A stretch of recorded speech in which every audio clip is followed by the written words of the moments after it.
And yes, let's get started. So, what will be the points of discussion? We will discussing the list of sponsors who are acceptable and who are not.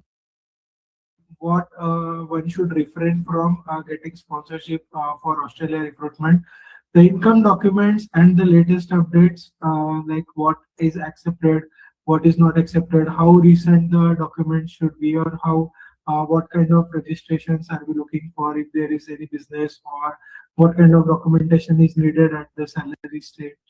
Common challenges and recommendations from KC will be discussed later. And along with this, what all financial documents are required usually when it comes to savings, when it comes to fixed deposits or term deposits, and what are the latest updates, what is the general trend of the visas. We will be all discussing this. We'll be sharing our general observations and what is the current visa situation at the moment, because I am aware that many of you must have received some positive or some negative feedbacks from the market, and what can be the way forward.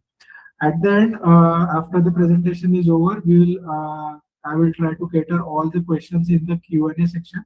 Thus, I request everyone to drop all your queries. How small or how major the queries does not matter.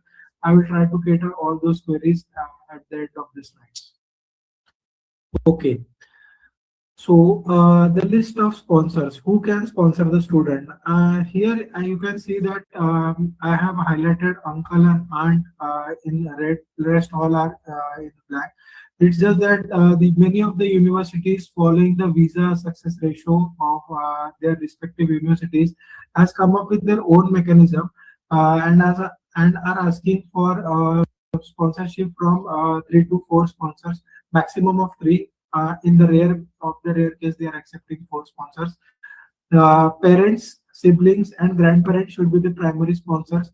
Ideally, the major sponsorship should come from parents only. And in case the parents are not meeting the income criteria threshold of 12 to 14 lakhs, sometimes 15 lakhs as well, then I recommend going for siblings or grandparents. And in worst case scenario, if those sponsors are not available, then only I would request the sponsorship from uncle or aunt. However, in this case, in this scenario as well, I would not recommend aunt, but from paternal uncle or maternal uncle, we can definitely take the sponsorship for up to a quantum of 25 to 30%. If the quantum is below this 25 to 30%, that would be great in terms of visa point of view, because High Commission as well as the university expects that the primary and the major sponsorship should be from parents only. Income documents. Whoever is sponsoring the student must showcase their ITRs, which should be filed in the consecutive years with the income evidences. So what I mean here is that, so for example, if the sponsorship from a single parent, then the income is of 12 to 15 lakhs or higher, depending upon the university. This is the bare minimum threshold. Some universities might ask for 15, some may ask for 12.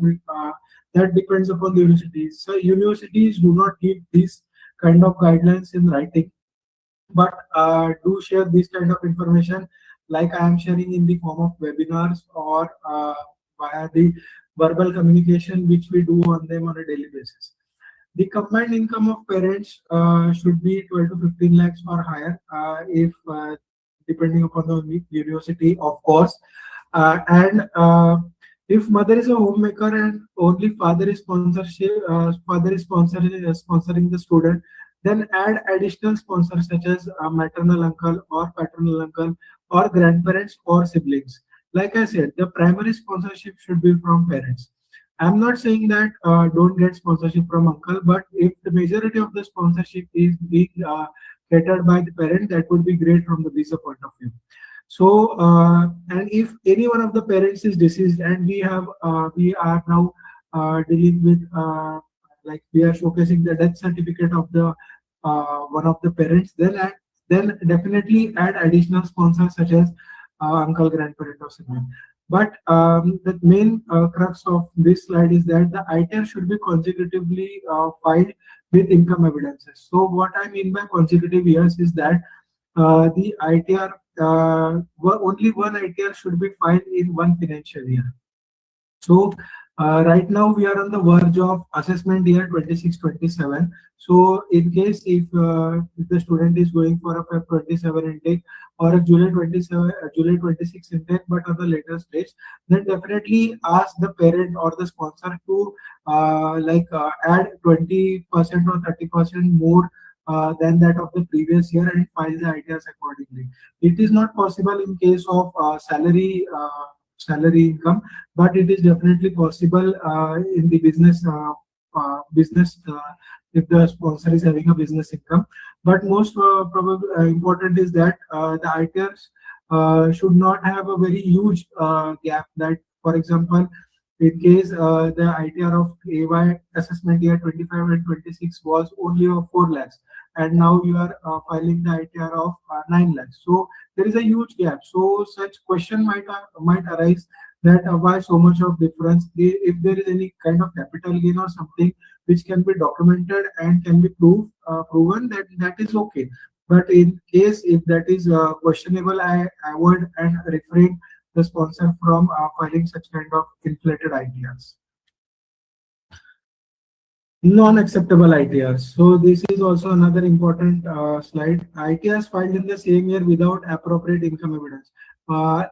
Just to give you an example, if the sponsor is salaried, he is having Form 16 for both the years, or from the start of his employment, but he is not filing the ITRs because he does not have to share this kind of thing. But now his or her son or daughter wants to go to Australia, so and he is filing now the ITRs in the same year. So this is accepted depending upon the approval of the university. We have catered such cases in the past and have approved GS approval from the university and from the High Commission as well. And the student has gotten the immigrant of their own as well. So in case there is a proper evidence that why the ITR is being filed in the same year and not consecutively, and if you are able to prove with a proper source, then yes, definitely such kind of things are accepted. But if such kind of evidences are not available with the sponsors, then the ITR should be consecutively filed only. Annual income of parents below 12 lakhs, so they are filing ITRs in the same year, so that is definitely not accepted. ITRs with income from dairy, stitching, tuition, boutique, beauty parlor, labor, or embroidery income must be avoided, because there is a very high chance that there are no documentation or very minimum documentation available for such kind of business. So ITRs with dairy, stitching, tuition, boutique, beauty parlor, labor, embroidery incomes. So this must be avoided, because in this kind of occupations, the source of the income is very limited, and so the business registrations are in the form of MSMEs or FSSAI certificates, which are usually given not give the GS approval by the university. And in case if there are, I'm not saying that don't provide such document, but if you are providing such income evidences, I request you to please also provide the account statements as well. For example, if there is any kind of tuition income, so then the sponsors, the teacher registration can be taken into consideration, the account statement in which they are getting the tuition income, and likewise we can discuss this on a case by case basis as well. So my point here is that if such kind of occupations are being provided, then provide appropriate documentation as well, so that we can try to convince the university that this is not a typical case, but it is an extraordinary, and we have documentation to prove that this business is ongoing and running since a long time, and it is not recently registered. So, entire family relying on agriculture income without adequate income evidences. So this is also a red flag. Entire family is running on agriculture income without adequate income evidences, because if they are not having proper crop sale bills in the form of J forms, or they are not having the statements in which the crop sale bill is getting credited, and they are not having proper agriculture land documents. So this is again a red flag. And they are and the agriculture income is not mentioned in the ITR form which gets downloaded from the ITR portal. So in case there is an agriculture income, I highly recommend to showcase those ITR pages which gets directly downloaded from the ITR portal, which showcases that the agriculture income is being mentioned in the agriculture like the ITR form, and not just by the CA who has filed the ITR for the namesake. So another point, that only grandparents, uncles, siblings showing their ITR instead of parents. In case the parents are deceased, we do understand, and the universities also understand, because we are showing the death certificates or the appropriate documentation. Likewise, in every other particular case. But in case their parents are there but not having ITRs, and only grandparents, uncle, and siblings are showing their 100% sponsorship, which this is another red flag. So I request everyone to refrain from such practices in order to get a proper GS approval and a proper EB grant from the High Commission. So the next we are going to cater for the income sources or the proofs that for Indian nationals, obviously, and the acceptable business proof. So in case the sponsor is having his or her own registered business, what can be shown? A GST registration certificate is the gold standard. We can definitely take this into consideration. But many a times we are experiencing that the sponsor had their GST registered, and now their GST registration is expired and they have not renewed. So we do understand this such kind of situation can occur in India, but it is advisable that the GST must be valid at the time of verification by the university and at the time of presenting the visa application to the High Commission. So a valid GST registration certificate must be there in order to suffice that the income is ongoing, business income is ongoing, and it is not that just for the namesake. It should be preferably an old business registration and not too recent. Valid registration document other than the GST can be the shop act from the local municipal corporation or the local state government can also be taken into consideration. This should be old enough to give genuineness to the case. And I humbly request everyone to avoid MSME, Udyog Aadhar or labor licenses which are very recent. And in case if you are showing this kind of documentation, be ready with an alternate option with please apply for 2 to 3 universities, because there are high chances that some of the universities might reject these kind of business registrations. And in case if this is the only documentation is available with the sponsor, then request you to also share the current account statement of such kind of businesses. If there is salary income, then a salary account statement for the past 6 to 12 months. Form 16 for the past 2 to 3 years. Form 16, if it is being provided by the Traces, TRACES, Traces organization, that would be great. And salary slips and the employment proof or ID cards, like the one which will be one by me, if the sponsor is having his or her own ID card, which they are wearing in the offices, that can be also taken into consideration case by case basis. So yes, these kind of documents are being considered. In case if the sponsor is not living in India, they and are having, for example, if one sponsor is living in Gulf countries where they are doing a salary, they are having their own salary, and so they can definitely, and I am aware that, and the universities also are aware that in Gulf countries, many of the Gulf countries are tax free. So you can just showcase their appointment letter, their visa copy, and the salary certificate and the account statement in which the salary is being credited. So we can average out the income from that particular document and showcase it to the university. This kind of arrangement is also accepted. So Like updated income requirements of Australian universities. Now, this is a very tricky part, and this depends on a case by case basis. Here, an average income is being mentioned. This is based on our experiences for the past 6 to 8 months. So, if the student is going for a Charles Darwin University, the minimum requirement is 18 lakh.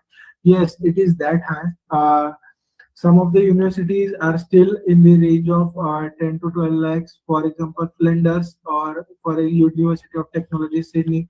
Some universities are having their own strict income criteria like Griffith or Swinburne, like 15 lakh each. Murdoch universities are considering income from 14 lakhs as well. But RMIT University is still accepting some cases for 12 lakh rupees. So here is an average out, and here you may find that two universities are still accepting on 12 lakh income, like Flinders University and Deakin University. But these are like for Flinders University, if the student is from Maharashtra, Karnataka, Kerala, and Karnataka, Tamil Nadu. So yes, they are accepting as low as 10 lakh income. And in Deakin University, their income criteria is of 15 lakh. But if the student is being sponsored by only one parent, and he or she is having only 10 lakh income criteria, which is a salary or business, then yes, they are definitely considering this such kind of income on from Maharashtra, Karnataka, Kerala, Tamil Nadu as well. So we can definitely discuss this on a case by case basis. But every other university have now moved on from 10 to 12 lakh of income criteria, and if you average out, you can say that the universities are now expecting an income of 12 to 14 lakhs or more than that sometimes. Common challenges and recommendations. While we like get the after the visa is like the conditional offer letter is being issued by the university, we get the like funds related documents of the students. We have now waived off the ITR requirement for some of the parts of India, and we are now directly processing the application. So when we after receiving the conditional offer letters, so we are now getting ITRs which are filed on the very same day. So this kind of practice we should avoid. We should also avoid the low income of the sponsors. So I request everyone, when it will be great for both of us, like for the for you as well and for us as well, to maintain the conversion ratio. So such kind of things can be taken into consideration at the time of initial counseling only, for if the student is interested in Australia and wants to go to Australia only. So ITR files on the same date. So there must be a very genuine and very valid reason why this is being done, that the ITRs are not being consecutively filed, and why the income criteria of the sponsor is low. So and unavailability of the income sources. So if they are having business and there is no registration, we require a valid reason. And in case there is no valid or genuine reason, universities may or may not consider this such kind of profile. There are high chances that the university might not consider in availability of income sources. Just on the basis of ITRs, universities are not clearing the GS nowadays because of the negative visa trend. Unavailability of mother's income. If father's income is not meeting the threshold, this is my personal observation, that whenever I looked into it, and I think that why the visa has been refused, and I encounter that there is no availability of mother's income. I do understand that we live in India, and most of the females are housewives. Not all, but most of them are, yes. So there is no income being showcased by the mother, and other sponsor is being uncle or paternal uncle or maternal uncle or uncle, auntie who is being sponsoring just for the namesake. So these kind of things are being taken into consideration negatively by the universities while giving their GS outcomes. So what we recommend is that please allow the ITR, please follow the ITR guidelines closely and strictly. Like If you are having a business income, you can definitely showcase a 20-30% rise in your income. And in case your ITRs are above the threshold, AUD 87856 for you can say 60 or 62 lakhs, then there is highly unlikely that you may have to showcase the funds as well for such kind of students. ITRs to be checked while counseling the students before submitting their application to Australian universities, because in case if you are showcasing that ITRs are not being filed or ITR guideline is not being followed, so the student might fetch a negative GS outcome, which might have a negative mental impact on the student, as well as your reputation and our reputation also gets tarnished with such kind of documentation. Please be mindful of the income requirements or expectation of Australian universities, and for students availing unsecured loans, income criteria of parents are closely monitored by the DHA and the university, and thus we recommend the combined income of 15 lakh for such cases in case the student is going for an unsecured loan. In case there is a secure income, we may follow the university guideline. But in case of an unsecured loan, please consult us first whether this university is accepting the unsecured loan or not. And in case they are accepting the unsecured loan or non-collateral loan, I personally recommend 15 lakh of parental income. So this was the income and ITR part. Now let's come to the financial documents part. What are the acceptable funds? So education loan is definitely accepted. Savings 6 month to 12-month old. Some of the universities like Central Queensland University or Western Sydney University are on a case-by-case basis are requiring 12-month old funding, or they ask for 6-month old funds, but they may ask for the 12 months old statement. So we have written here 6 months to 12 months old. Fixed deposits or term deposits again 6 months to 12 months old. And public provident fund. Some universities may ask for liquidation of PPF as well. EPF, Employee Provident Fund or Government Provident Fund or Contributory Provident Fund must be liquidated into the account, savings account of that particular sponsor. But some of the universities are now asking for PPF withdrawal as well. Some are accepting like with the withdrawal limit letter. This can be discussed on a case-by-case basis, because this is depending upon university to university as well. So these kind of funds are being accepted. Education loan. Let's have discuss this one by one in detail. So education loan.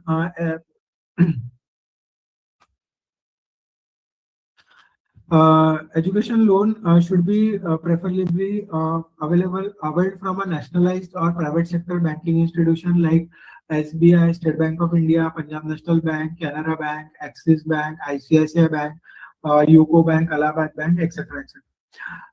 The loan letter should not be in principal loan letter and must be a fully sanctioned loan letter. In case the loan is from Credila, it should be a secured loan, preferably a secured loan. I'm not saying that unsecured Credila will not be accepted, but it should be a preferred. Our preference is for a secured loan only, and that too against collateral property should belong to the parents or grandparents only. Avoid loan from NBFCs such as Avance. I recommend not to showcase this kind of, because many universities are not accepting Avance loans directly, and in case it is being accepted, there are high chances that I'm not saying that the visa might get refused, but there are chances that this can be taken into a negative factor. Students must not rely only on education loan, but showcase at least 10 to 12 lakhs or 10 to 15 lakhs of their own savings or FDs. Sponsors availing unsecured loans should have good incomes, like we discussed in the previous slides as well, and the collateral property should belong to grandparents or parents only. In case it is being uncle or aunt, please discuss this first before availing the loan, because many universities do not accept such kind of arrangement.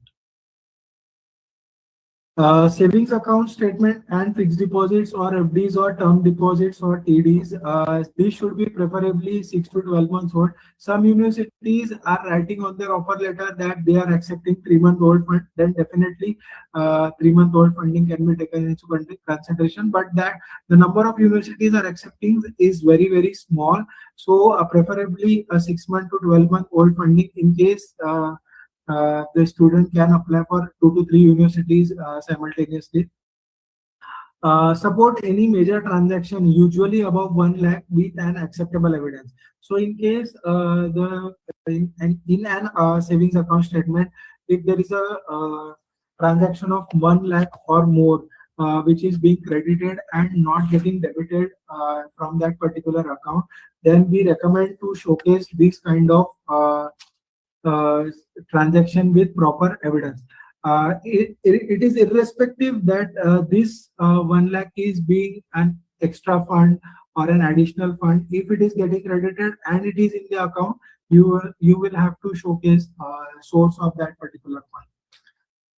So in case there are no sources, you can just withdraw this money from that particular account and transfer it into another bank account which is not being showcased to the university and the higher commission. So the balance in savings should be at least 10 to 15 lakh, or you can say 10 to 12 lakh for loan plus saving cases. Please provide balance confirmation letter for FDs in case the FD is very old and for the confirmation of the balance and it is still running, you can showcase. And in case if there is lien against any FD, please clear those liens, because lien against any FD is not accepted in Australian universities. And we request everyone to please provide email IDs for verification.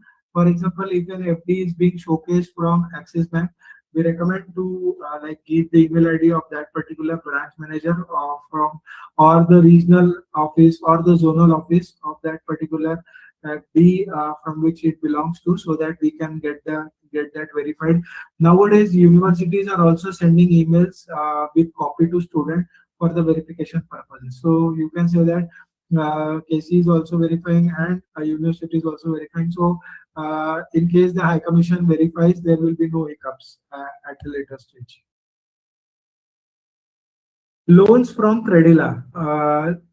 Please prefer a secured loan for over an unsecured loan, because I am aware that getting an unsecured loan from Credila might not be that challenging if compared to a secured loan, but we still prefer a secured loan in terms of if the loan is being taken from Credila or availed from Credila. Loan disbursement is mandatory. Amount of disbursement may vary from one university to another.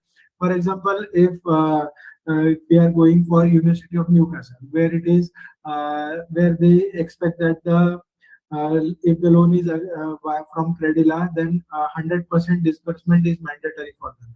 But in case if the student is going for Macquarie University, they are stating that we have been prohibited by from their management that full disbursement is not at all required. So in case in order to avoid such situations in the future, recommend to discuss this first with KC Australia team and what type of disbursement is required, because it depends on the university as well.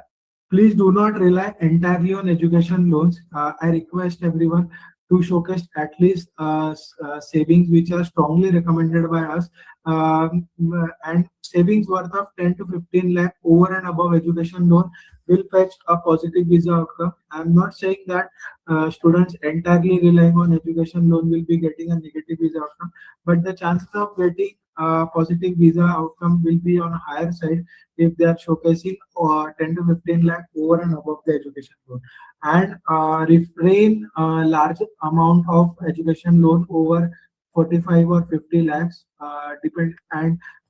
this depends upon the annual income as well, because High Commission and the universities are now taking the loan repayment capability of the sponsors as well, while giving their GS outcome or while giving the visa outcome as well. So loan for the very large amounts can be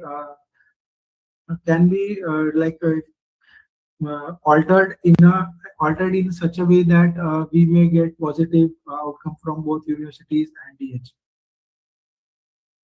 These are some general observations that high possibility of a visa refusal for student availing education loan over and above 50 lakh rupees and is entirely relying on loan as well. That can be a negative factor. Some of the universities have started asking for full disbursement of education loan. Please prefer secured loans only.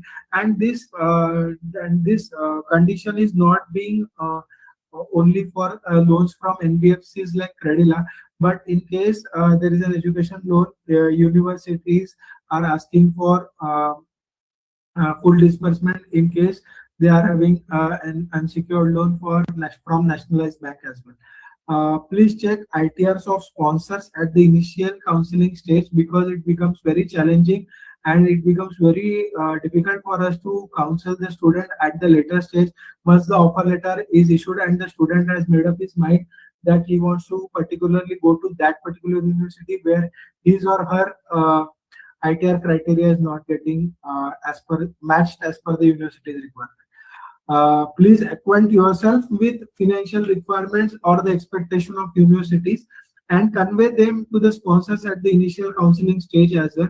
You can get in touch with KC team for this.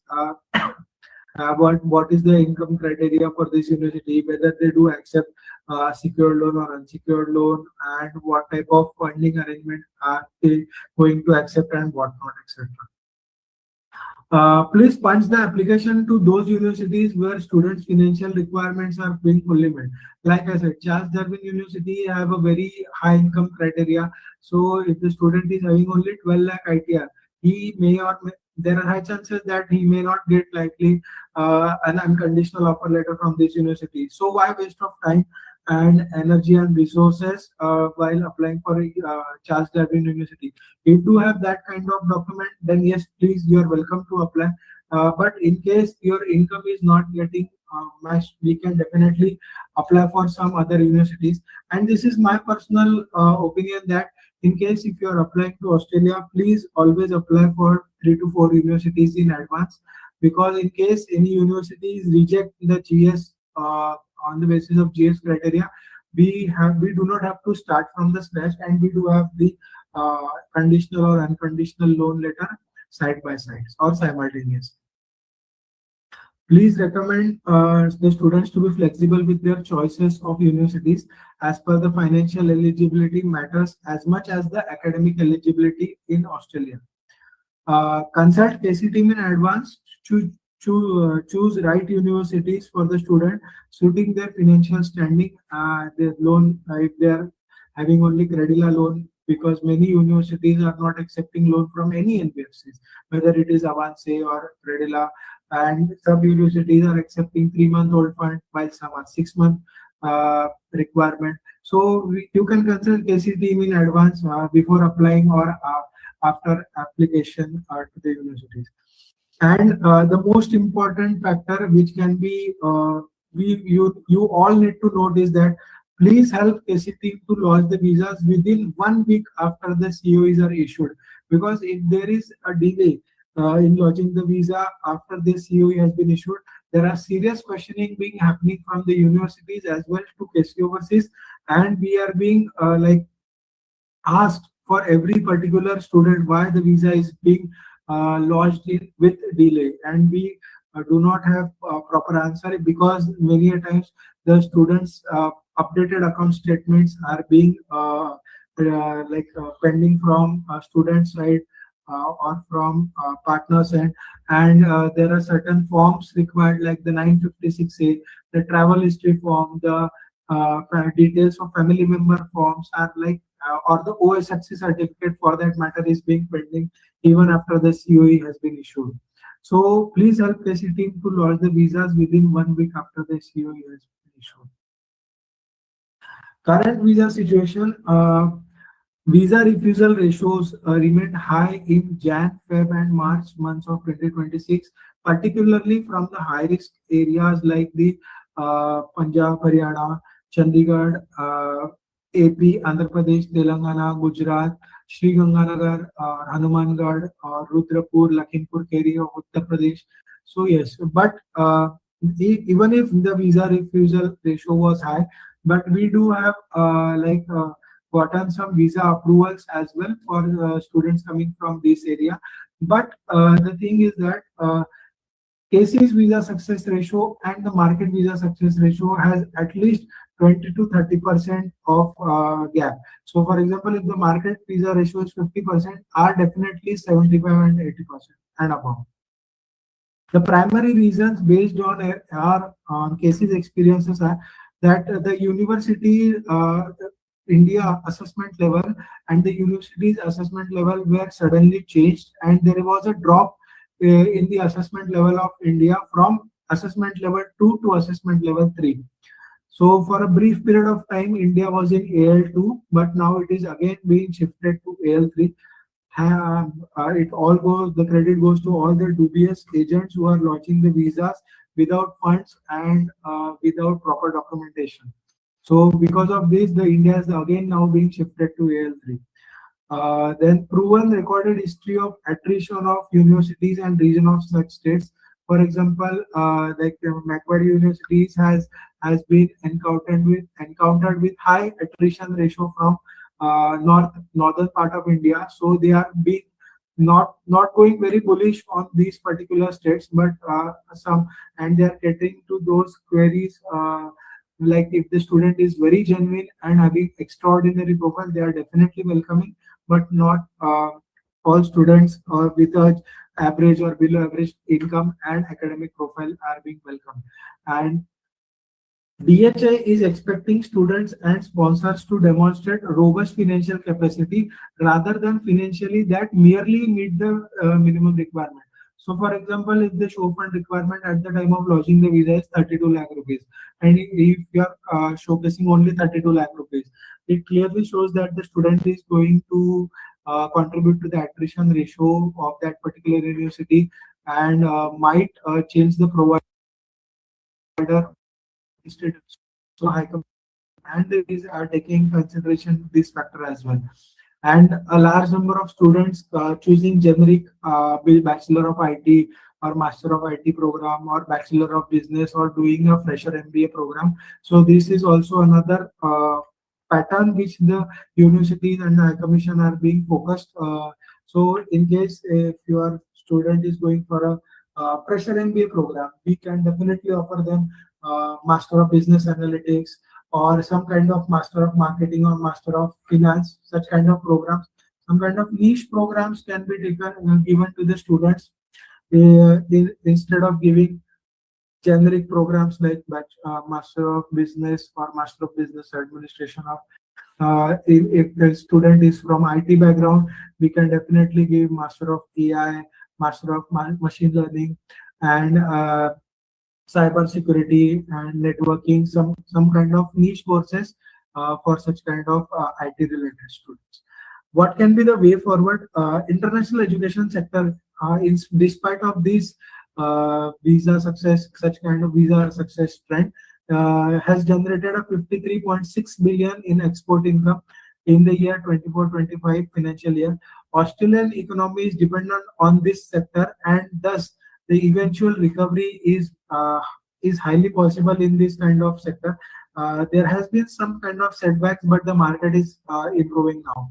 We are also getting the application ratio has also been there is a sudden hike in the application ratio in KC overseas as well. So we are getting a lot of potential queries, and we are very positive and optimistic that Feb 2027 will be the biggest in Australia has ever seen.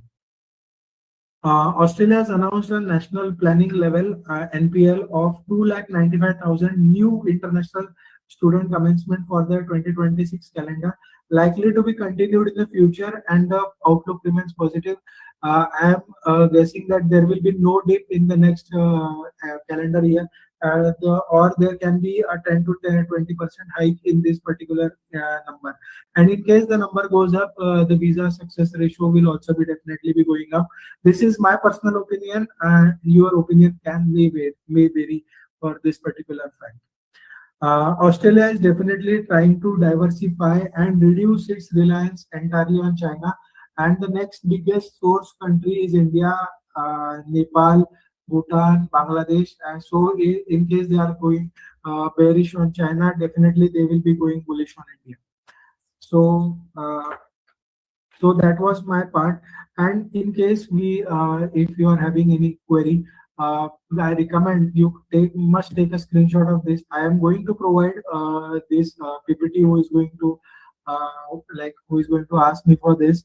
And in case if you are having any query or having any potential lead, I recommend you showcase the query in such kind of format where you do not have to just give us the academics, but in case if you are giving the academics uh, and IELTS, I recommend you all as well that you all showcase the some kind of or give us the hint of the financial profile of the sponsors, so that we can give those particular options where the GS approval is possible and eventually the student can go till visa.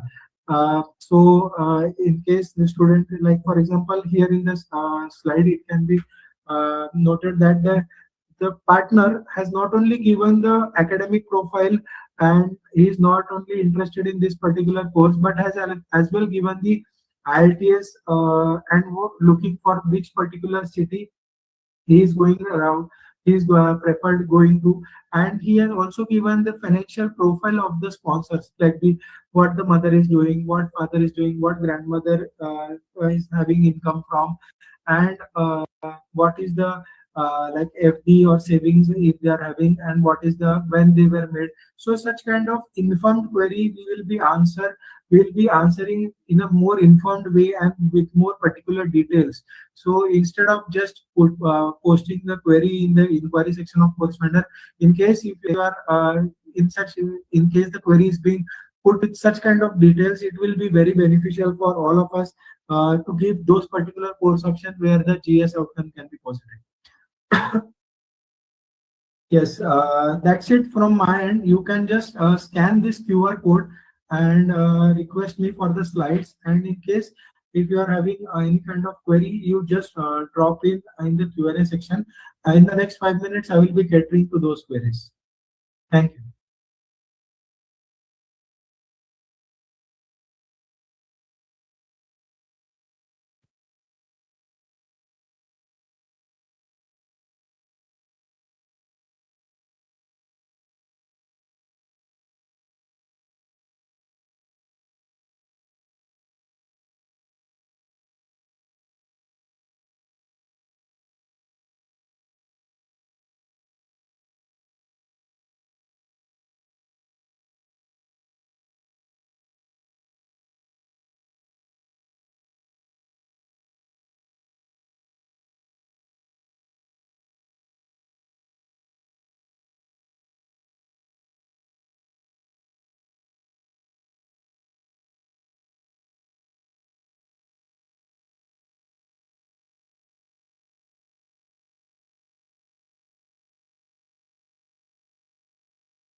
Important when it comes to converting the students who especially look for affordable options.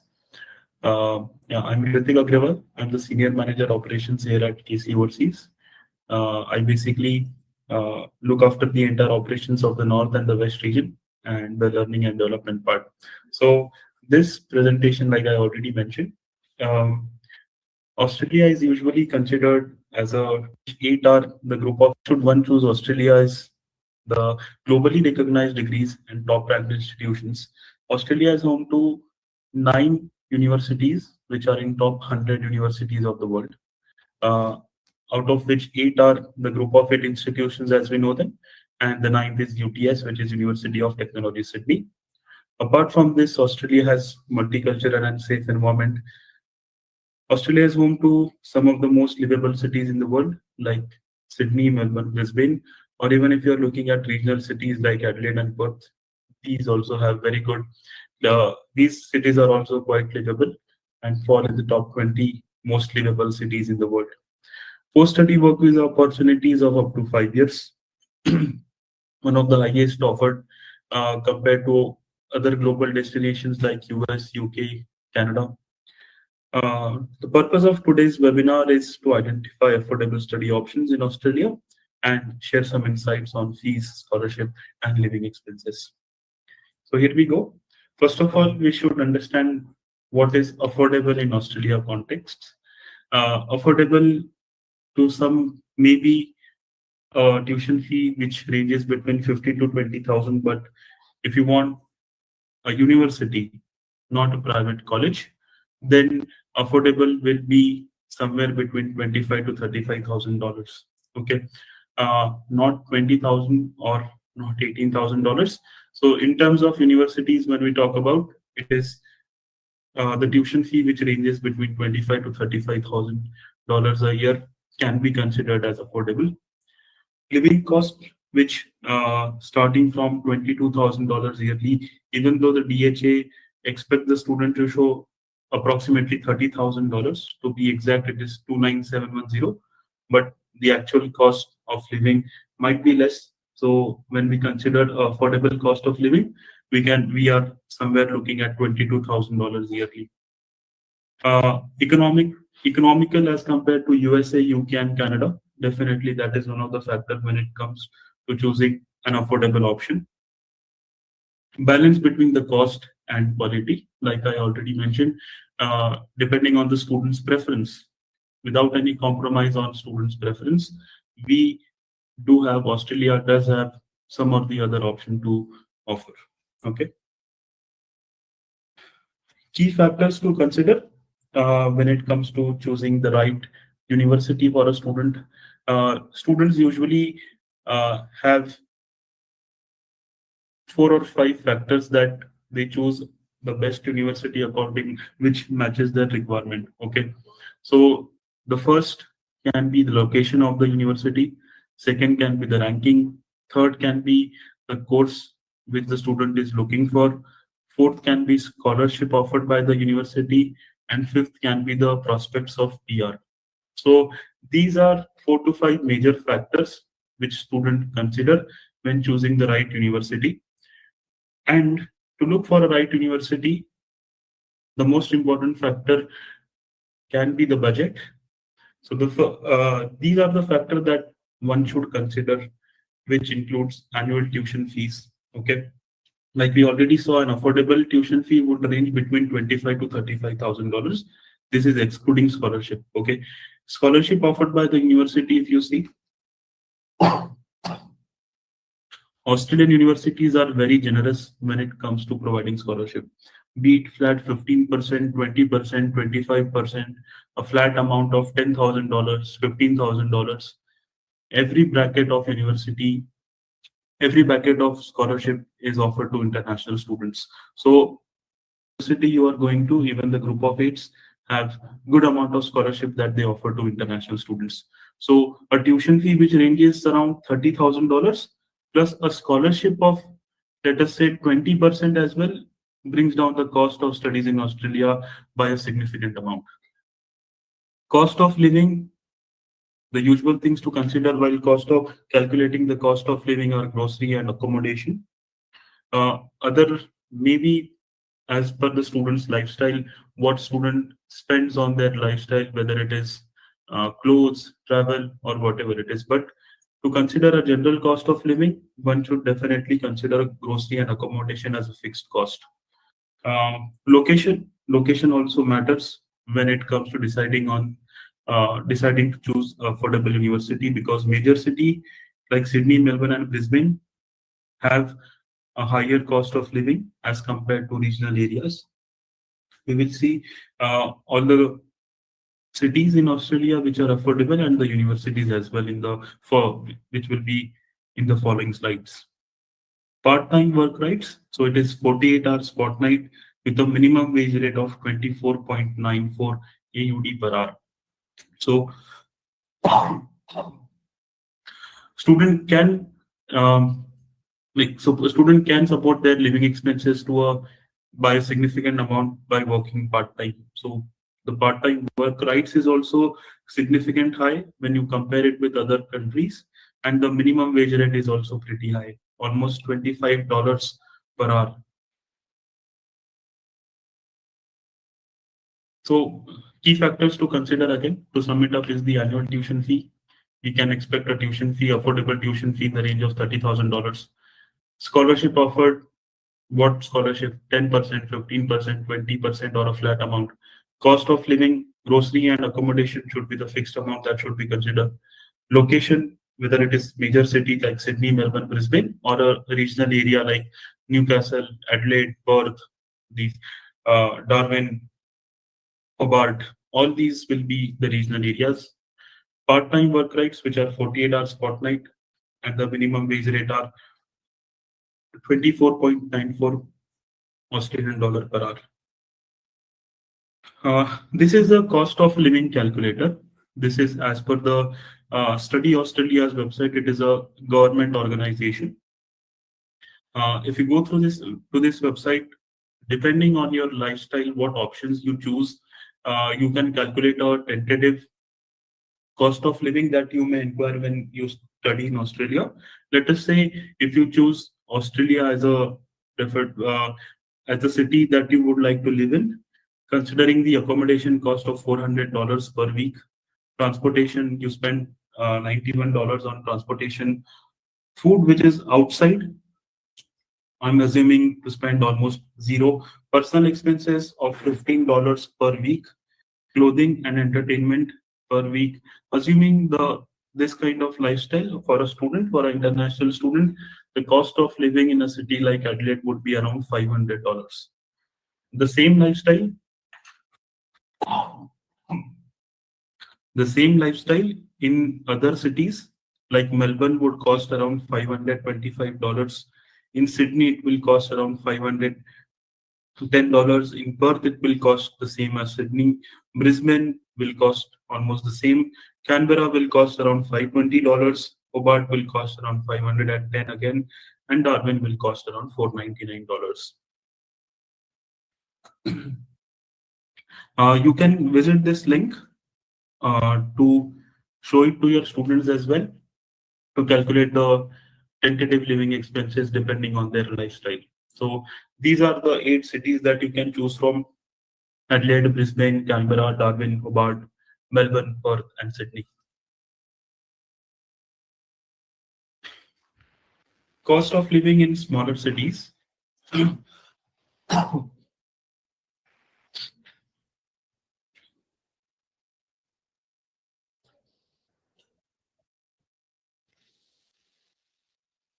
Yeah, please excuse my voice.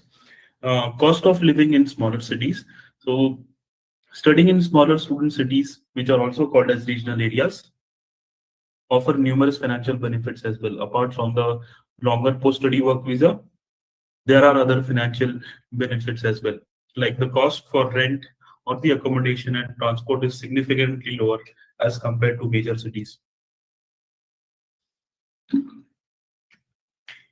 Though the grocery price are consistent across Australia, but when you look for a local market instead of a national level chain, so the price may differ when you compare it with the local market or with the global chain. These are some of the top affordable cities for international students. Adelaide, which is the capital of South Australia. Gold Coast, which is a suburb near Brisbane, which is a city near Brisbane, again based in the state of Queensland. Canberra, which is in ACT. Perth, capital of Western Australia. Darwin, which is the capital of Northern Territory, and Newcastle, which is approximately 1.5 hours from Sydney by road, again a regional area. These are some of the top affordable cities for international students. Here we are, top affordable universities in Australia we talk about. So starting with University of Wollongong, University of Newcastle, these are top 200 institutions in the world. Charles Darwin University, based in Darwin. CQ University, which is called as Central Queensland University. Murdoch University, which is based in Perth, University of Sunshine Coast,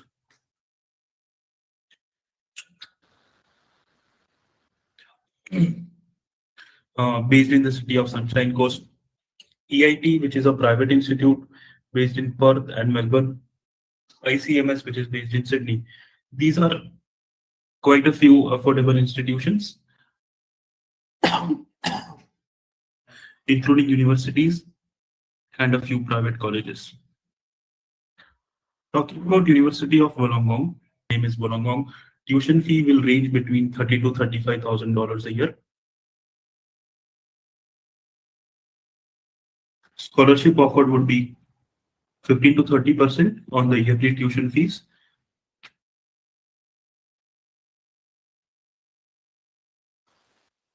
And the post-study work visa, like I told you, because it is a regional university, it offers longer duration of post-study work visa. UG courses, 3 years UG courses, student will be eligible for up to 3 years of PSW. And for PG courses, which are of 2 years, student will be eligible for 4 years of PSW.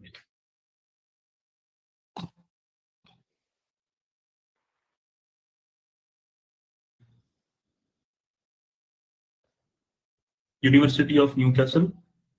Again, it is one of the top 200 universities in the world. It is based in the city of Newcastle, which is approximately 1.5 hours away from Sydney by road. Tuition fee will range between $30,000 to $35,000 again. Scholarship is approved 20%, and the same post-study work visa as that of University of Wollongong. Charles Darwin University, which is based in Darwin, the capital of Northern Territory. Tuition fee will range between $25,000 to $30,000 a year.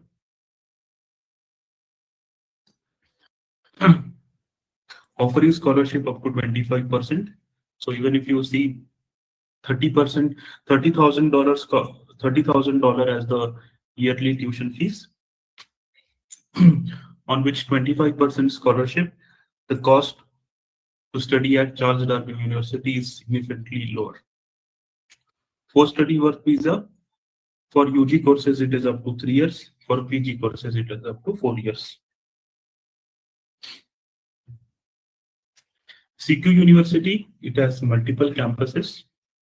It has campuses in Sydney, Melbourne,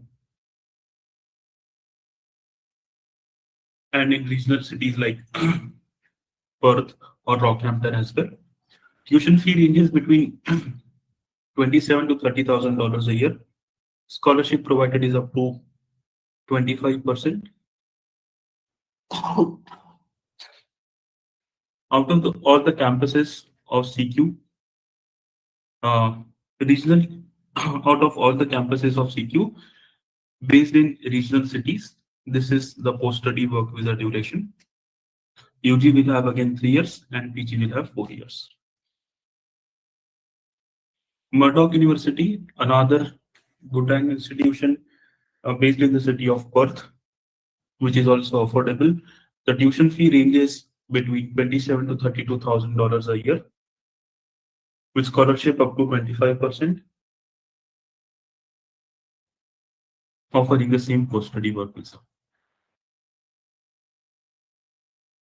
University of Sunshine Coast, tuition fee ranges between $25,000 to $30,000.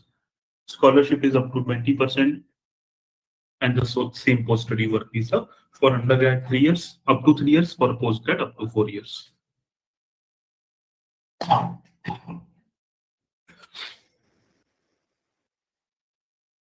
This is the living cost comparison between all the major cities of Australia and all some of the regional cities of Australia: Sydney, Melbourne, Brisbane, Adelaide, Perth, Canberra, and Hobart. Accommodation in Melbourne will be around 150 to 300, compared with Adelaide, which is 135 to, and it depends. The upper limit depends on the lifestyle of the student. So the weekly accommodation cost for Adelaide can be as low as $135. Compared to Sydney, Melbourne, or these major cities, it is significantly lower.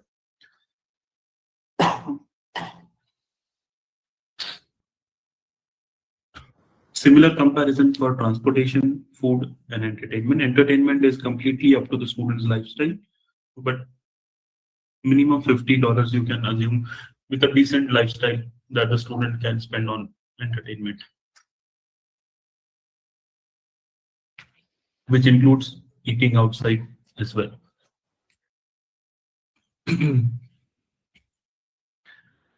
Yeah, so KC support in that is provided to our partners when it comes to Australia, end-to-end application support starting from shortlisting to visa and SOP guidance. We also we are responsible for lodging the student visas. You just need to provide the documents. So starting from shortlisting to filing the visas, everything is done by KC's team only.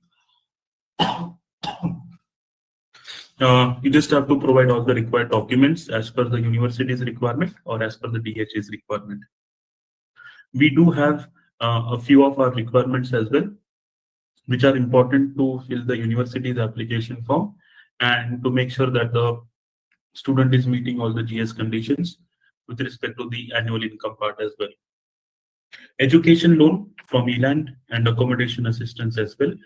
Any city of Australia, you can find an accommodation option from our accommodation team.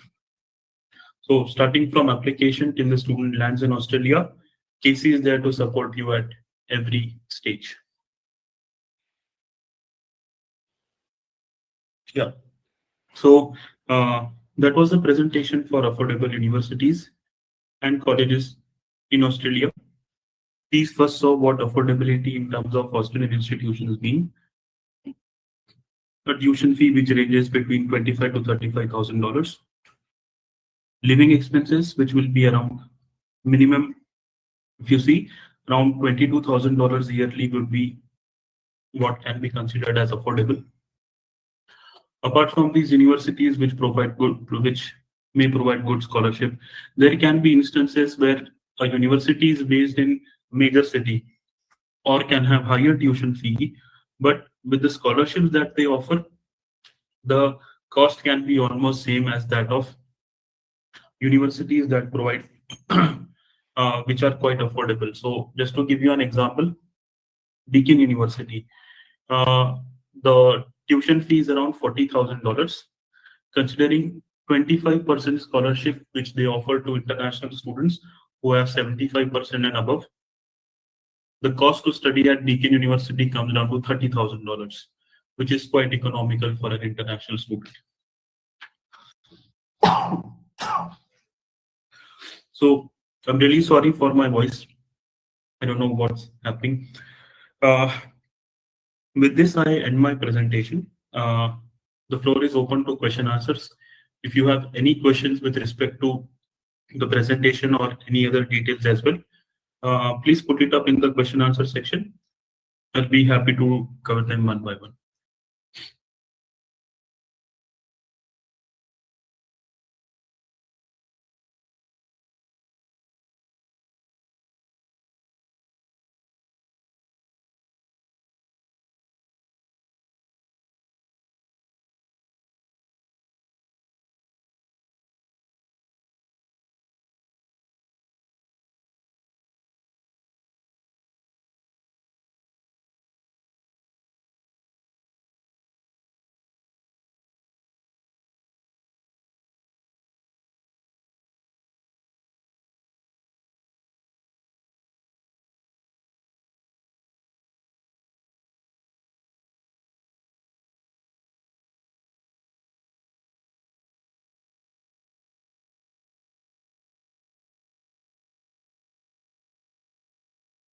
But I've added some important updates, industry updates, which were not available with me back in November. So these updates are also very important for all of us to understand. People who have been recruiting students in Australia for a long time will agree with me that Australian student recruitments is a very dynamic space, and we have updates coming through very quick, very fast. So there have been, a lot of updates, a lot of things that have happened in the last 3 or 4 months. Looking at the February 2026 intake. So we all know that India was elevated to assessment level 2, and then there was a unfortunately, spike in visa refusals, and then India was downgraded back to assessment level 3. And currently, there have been some delays that we've been experiencing. So I shall share what has been the experience of KC Overseas Education as far as February 2026 intake is concerned, and how we should plan our cases for the next intake, that is July 2026. So we're going to discuss visa trends. What is the conversion ratio at the moment for KC Overseas strictly, and what is the time that we're experiencing, visa time, turnaround time that we are experiencing. Then we'll get back to the basics, list of sponsors, because this discussion is all about GS assessment. We'll talk about the income documents, and we'll discuss some latest updates that have come from our partner universities. Some common challenges and recommendations for you people. Then we will also have a look at the financial documents and latest updates again from some of our partner universities. Some general observations, my personal experiences looking at the visa outcomes of Feb 2026 intake, and then we will move to the Q&A section. All right, so these are some important visa trends that I would like to share with you all.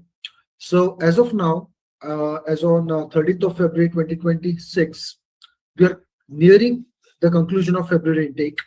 A total of 70% of our students have already received their visa outcomes. By outcome, I mean could be a visa grant or could be a visa rejection. So 22% students are still waiting for their outcomes. Co-start dates of a lot of universities are yet to start. I mean, they're yet to begin.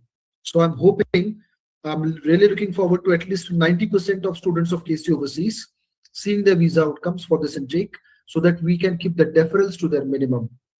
Talking about the visa acceptance so far, it stands at 86.46%, which means almost 87 students out of every 100 students of KC Overseas who had lost their visas for this intake have successfully received their visas.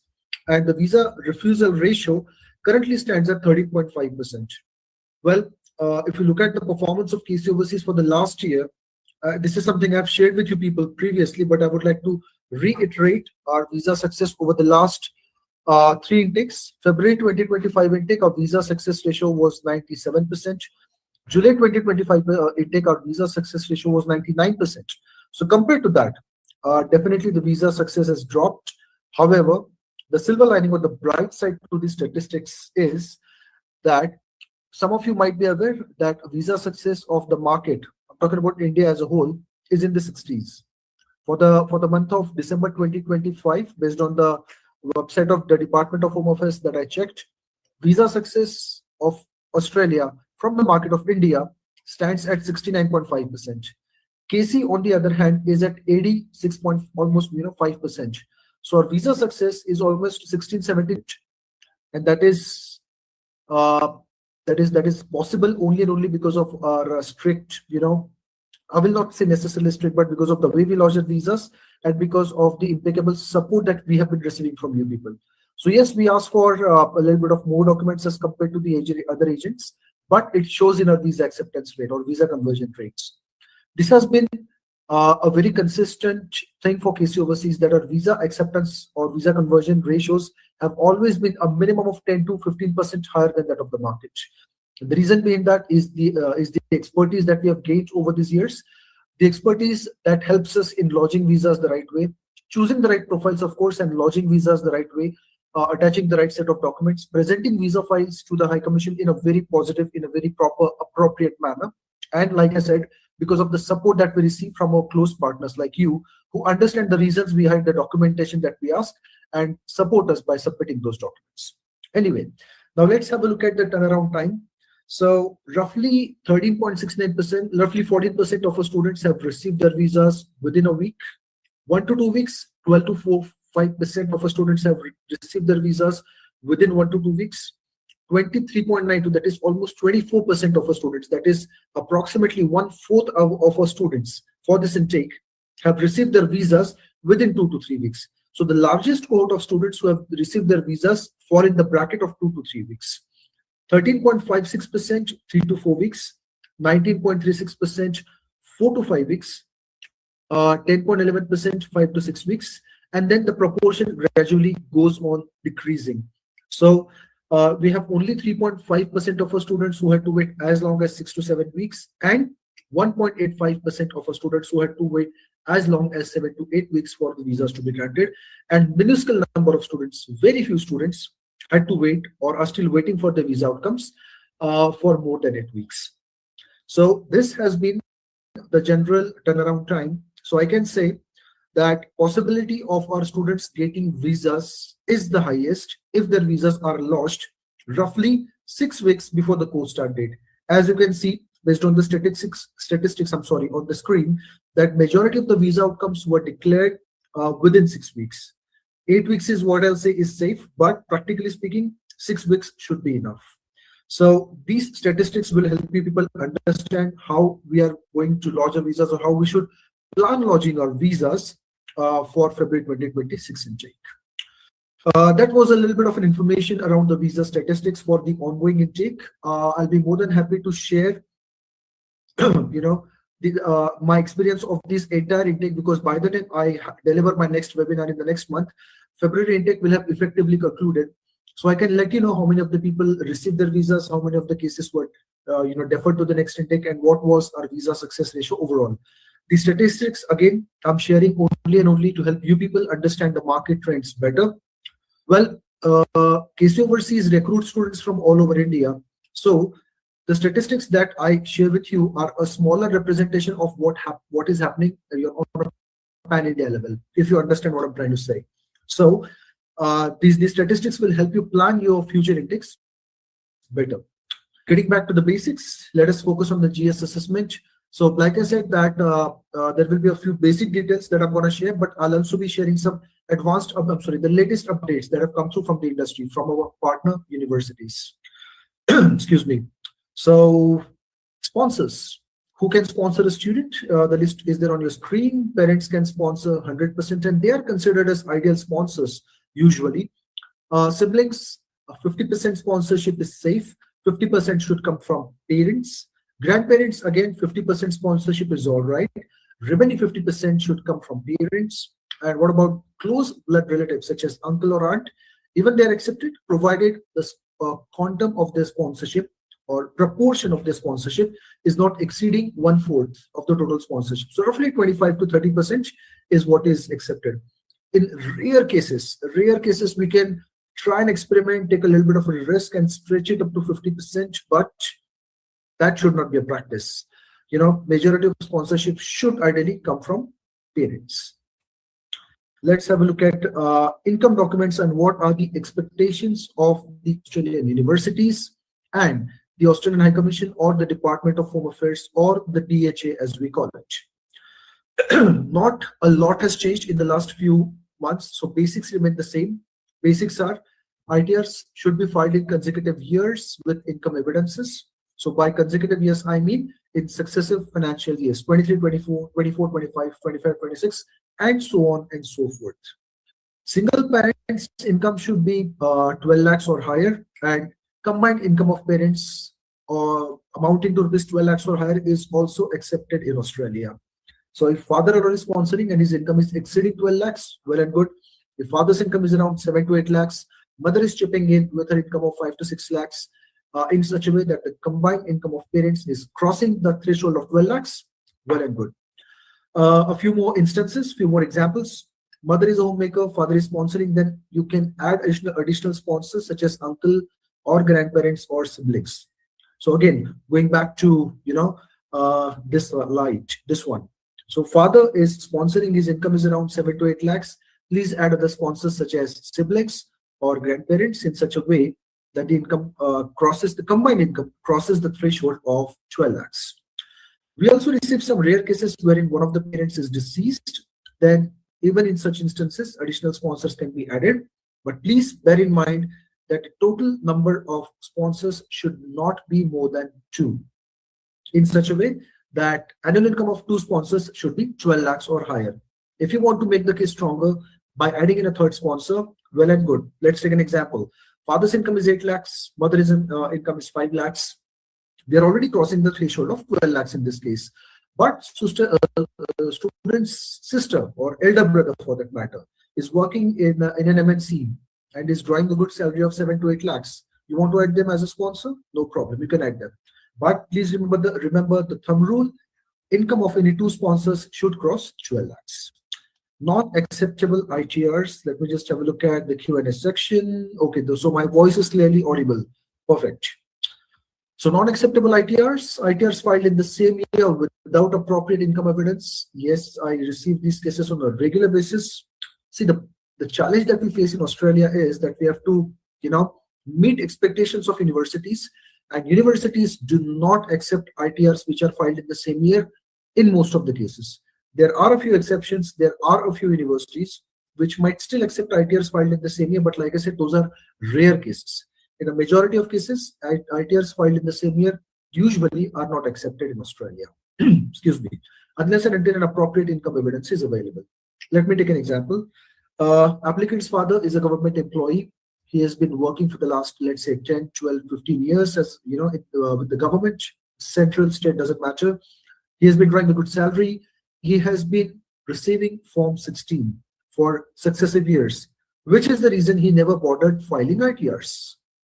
That's perfectly fine, because if in this case, although ITRs are not accepted or ITRs are not available, but since the applicant's father can demonstrate his Form 16 for the last 3-4 years, then we can always request him to file ITRs on the same date for the last 2 or 3 years. Such cases are accepted by Australia because income evidence is available. Annual income of parents is below 12 lakhs. No, not recommended for Australia, because we'll be putting, visa file of a student at risk. Let us avoid such cases, or let us instead encourage parents in such a scenario to wait until July 26 intake, because after the next month, after the month of March 2026, the next financial year is going to start. And as soon as the window opens, they can file ITRs with higher incomes, which will exceed the threshold of 12 lakhs. In such a case, you can encourage the student and their sponsors to focus on July 2026 intake. ITRs with dairy income, stitching income, tuition income, boutique income, beauty parlor income, unfortunately, these are not accepted in Australia. These ITRs or these incomes have been misused, have been overused, in fact, abused as well in the last several years. So my humble suggestion and a strong recommendation, please avoid cases wherein parents have these kind of incomes. Such cases, the possibility is very low in Australia. Family is entirely relying on agricultural income without adequate income evidences. I'll talk about agricultural income in detail in slides to come, but please bear in mind that ITRs filed on the basis of agricultural income are accepted in Australia, provided there are adequate sources available. What are those sources? We'll talk about that in slides to come. Only grandparents or uncles or siblings are showing their ITRs instead of parents. So parents are there. Let's say they are retired, or let's say their incomes are less. And uncle says that no, my income is, let's say, 50 lakhs and I want to sponsor my nephew or niece. Unfortunately, that's not accepted in Australia. If parents are there, then they'll have to sponsor, and their ITRs should be strong. ITRs of other, relatives can be accepted for 100% sponsorship if both set of parents are deceased. We have come across such cases. A case which I recently came across for the ongoing Feb 26 intake, wherein the applicant's parents passed away long ago when he was a child, and he was practically raised by his uncle. And uncle had good income in the range of 40 or 50 lakhs, I guess. So we accepted this case. We took it forward because though uncle had not formally adopted his nephew, but there were evidences that the nephew was living with his uncle since his childhood, and he had been paying his tuition fees and all. Income sources or proofs for Indian nationals. So ITRs alone are not enough. ITRs for the last 2 to 3 years are asked for by Australia, no doubt about it. But on the top of that, or in addition to ITRs, income proofs are also accepted. So what are those income proofs? Let's have a look. If the applicant's sponsors are businessmen, then the Australian universities will expect evidences such as a GST registration certificate or a valid business registration document. Preferably it should be old, at least 1 to 2 years old. A recent one might not be accepted.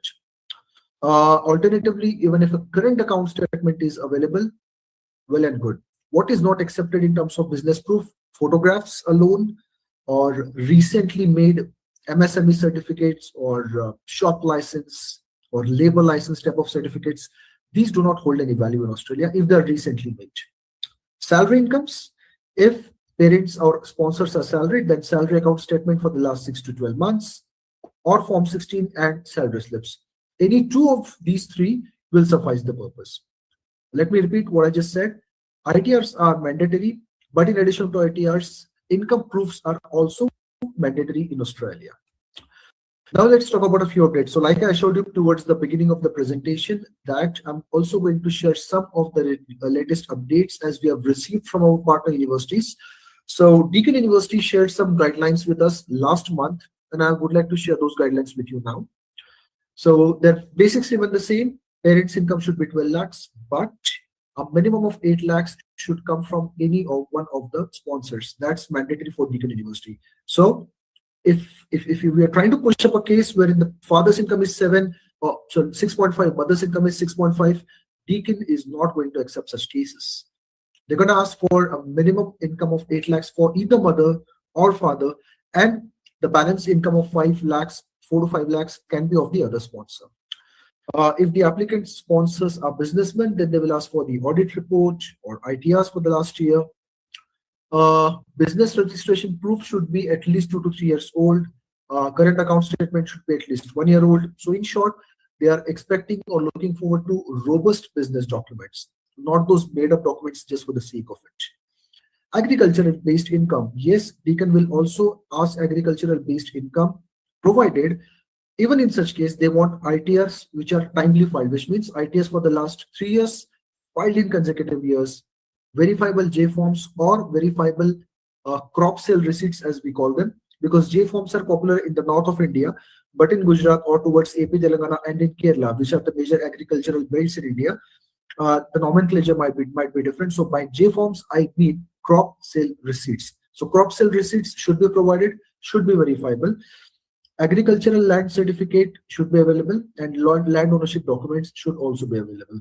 So yes, if all these evidences are available, then Deakin will be happy to accept agriculture-based incomes. Small-scale businesses are acceptable with historical and strong supporting documents. Now, this is a vague statement, but like I explained a few minutes ago, that business registration documents should be old enough. Current account statement should be there, or there has to be some robust proof wherein we can prove that the applicant's sponsors are actually involved in that business. In such instances, will be easy to convince Deakin University. The other update has come from one of our latest represented universities, Bond University. We'll be very soon conducting a session for our partners as well. So Bond University, their sponsors income, they're happy with 12 lakhs, but for some risk regions, they're expecting the income to be in the range of 15 lakhs as well. Some latest updates from Charles Darwin University. So they have divided risk regions into these: Punjab, Haryana, Rajasthan, Jammu and Kashmir, and the rest of India. So for the 4 states of Punjab, Haryana, Rajasthan, and Jammu and Kashmir, their expectations are incomes of sponsors should be $30,000, which according to the current currency conversion rate is in the range of 90 to 20 lakhs. I've considered the higher end of 20 lakhs. So please be mindful of this. For Charles Darwin University, they're happy to accept students from Punjab, Haryana, Rajasthan, and Jammu and Kashmir, provided annual income of sponsors is not 12 lakhs but 20 lakhs. Freshly filed ITRs will not be accepted. No incomes accepted from general stores, boutiques, gift shops, sweet shops, specialty shops, and related business types. Similar to the businesses that I told you previously, such as tailoring business and all. So small-time businesses, Charles Darwin University will not accept such cases. No recent or MSME business registration. A lot of times I come across this query, that is Australia or are Australian universities accepting MSME? Well, the answer is yes and no both. No if the MSME registration is new. Yes if the MSME or business registration is old enough. So as you can see on the screen, CDU will accept such cases if the MSME was done, or MSME registration was done 2 years ago. MSME registration is the easiest registration that can be done. So in the last 2-3 years, thousands and thousands of students have lodged their visa files with MSME certificate as an evidence. Unfortunately, not all of them were able to receive their visas, because MSME, the Department of Home Affairs does not consider MSME as a strong business registration certificate. So my humble suggestion would be to avoid it as far as possible. But if there is no other proof available, then make sure that the MSME is at least 2 years old. CA wealth report, that CA certificate is mandatory. That's not a new thing. That's probably asked for by all universities. Charles Darwin University will accept a maximum of 50% agricultural income for students from these states. 100% agricultural income will not be accepted. For the rest of India, the requirements are slightly more lenient. Income of sponsors, rupees 20, I'm sorry, Australian dollars, which is roughly equivalent to 30 lakh rupees. ITRs for the last 2 years, then the requirements are, the same. So 2 years of ITRs, income certificate for agricultural incomes issued by the state government.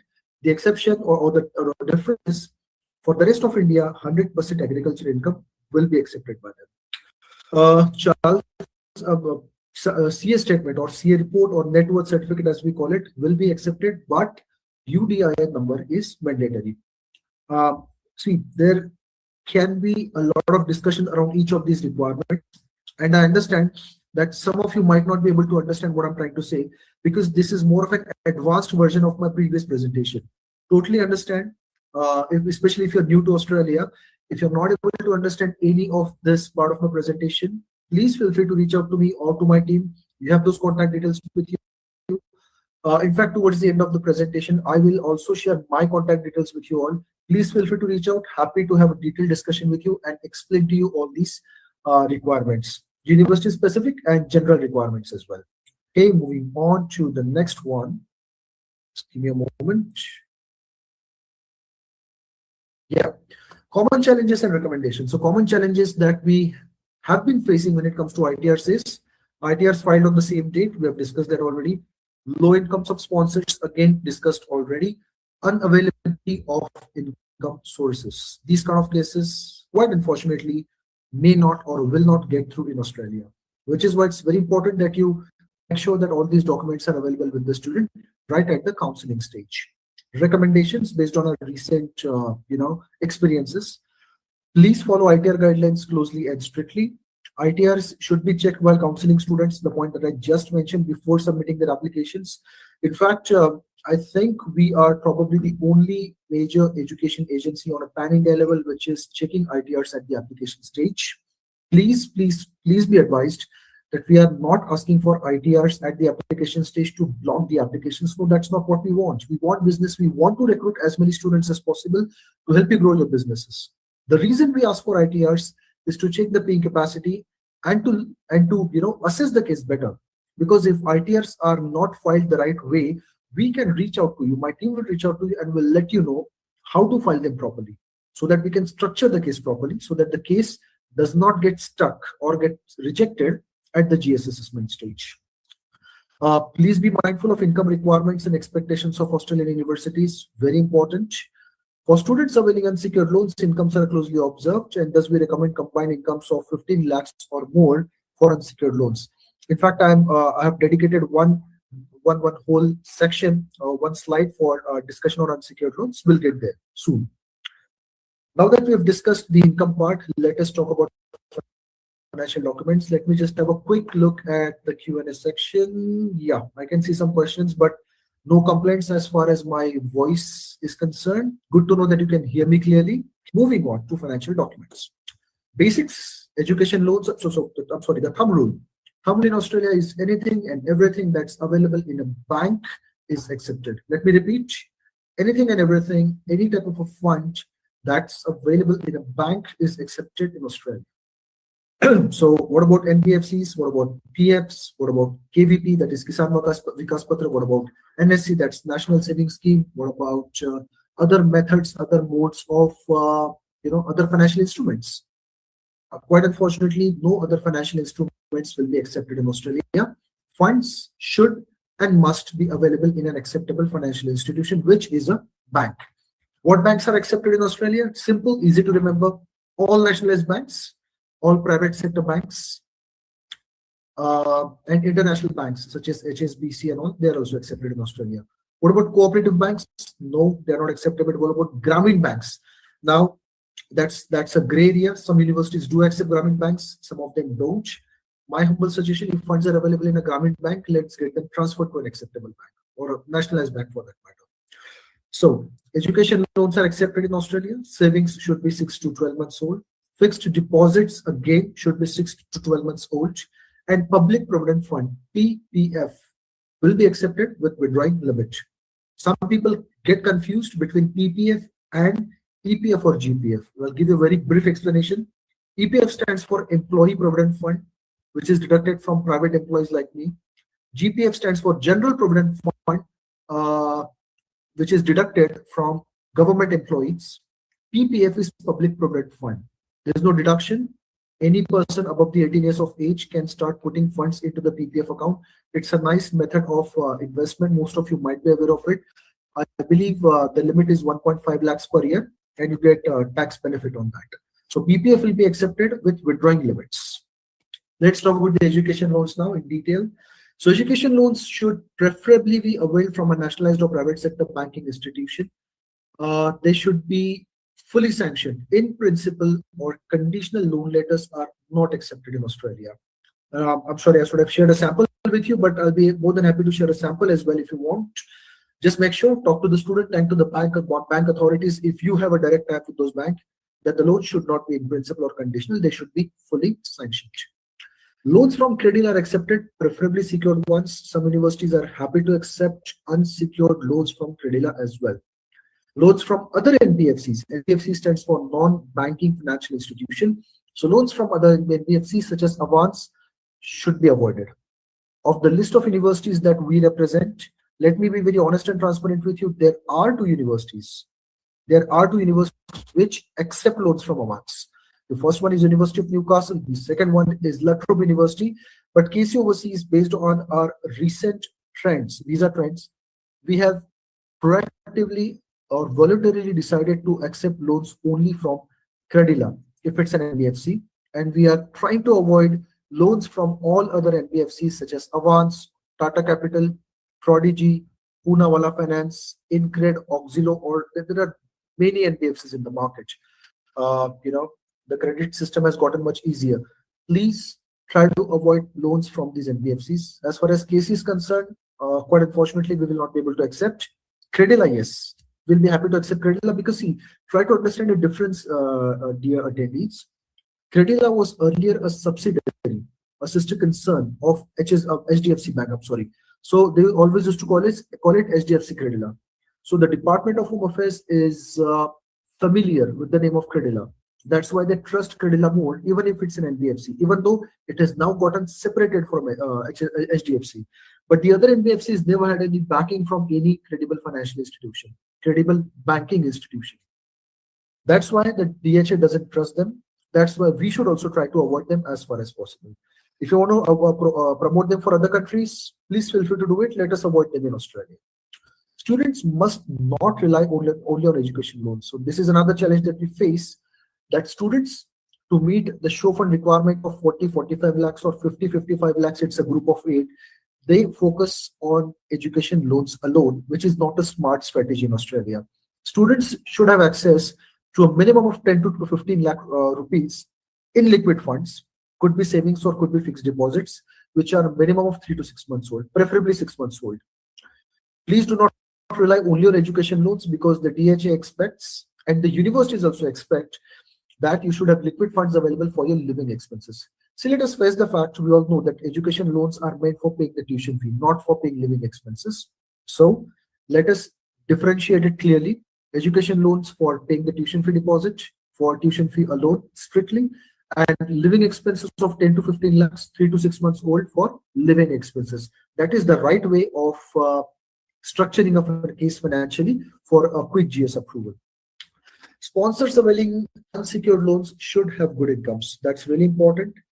Again, let me inform you the reason behind it. Unsecured loans usually come with a higher interest rate. So why would someone go for a loan with a higher interest rate? Or how can they afford to pay off the interest of an unsecured loan?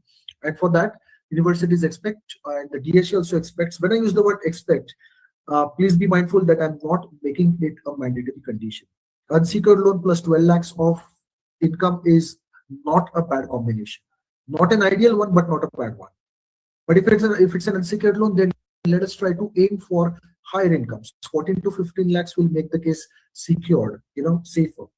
Collateral property should belong to parents. Now that is again very important part. Many times we come across partners and students submit loans to us, and in those loans, collateral property belongs to uncle or aunt or grandparents. Not accepted in Australia, quite unfortunately. Collateral property should belong to parents, or simply go for an unsecured loan. That's better.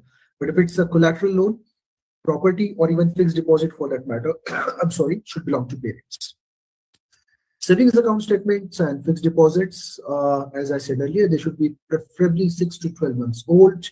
If there is any major transaction of rupees 1 lakh or more in the savings account statement, then please provide an evidence as to where those funds have come from. Universities will ask for that. Balance should be a minimum of 10 to 15 lakhs if it is coming with a loan.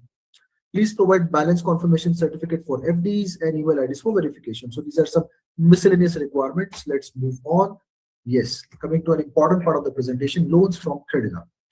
Please prefer a secured loan over an unsecured ones.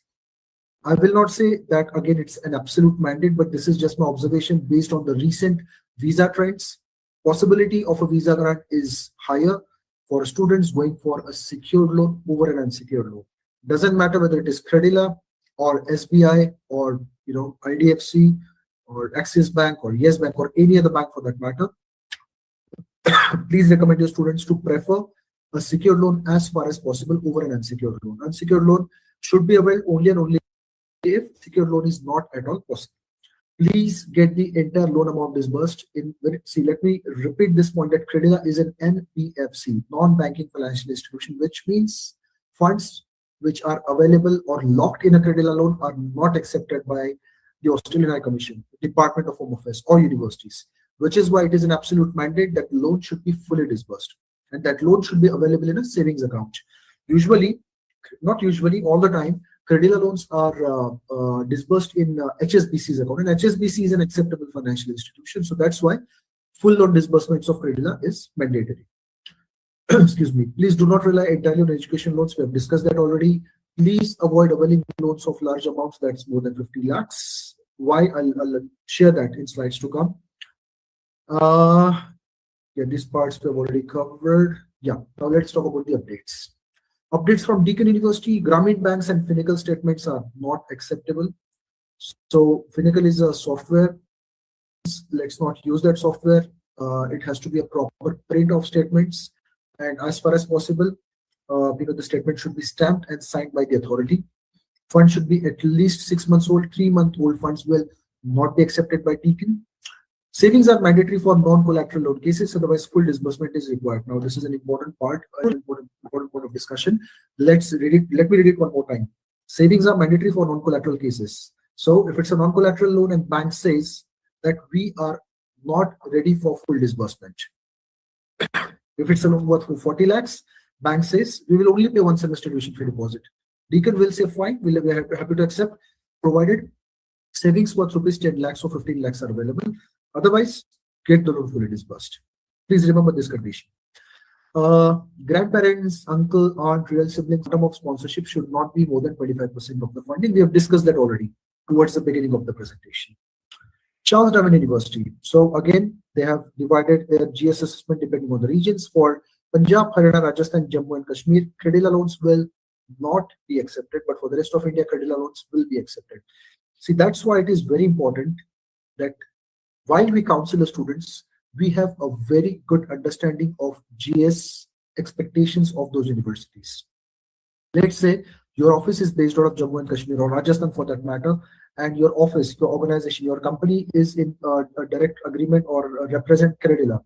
Then if you are not aware that CDU is not accepting a loan from Credila, you might inadvertently, unknowingly ask the student to go for a loan. He might avail a loan from Credila, might pay those processing charges, might waste his 1.5 months, only to realize later that CDU is not accepting Credila loans. Yeah.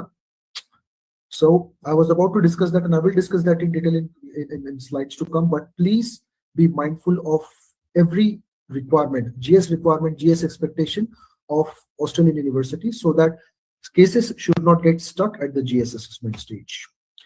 Yes, now these are some general observations. Dear attendees, please pay close attention. These general observations I have prepared based on my and my team's latest experiences of our visa conversions and rejections over the last couple of months, December and January to be specific.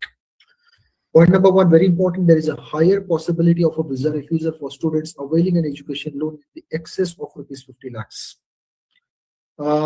That's a little odd, to be honest with you, because students who usually go to Australia for a bachelor's degree, to higher end universities where the tuition fee is higher, their project cost is high, which is why banks are ready to issue loans in the amount which is more than 50 lakhs. I've seen banks issuing loans in the range of 60, 70 or even 80 lakhs. I've seen banks ready to issue loans of more than 1 crores if the property valuation is that high.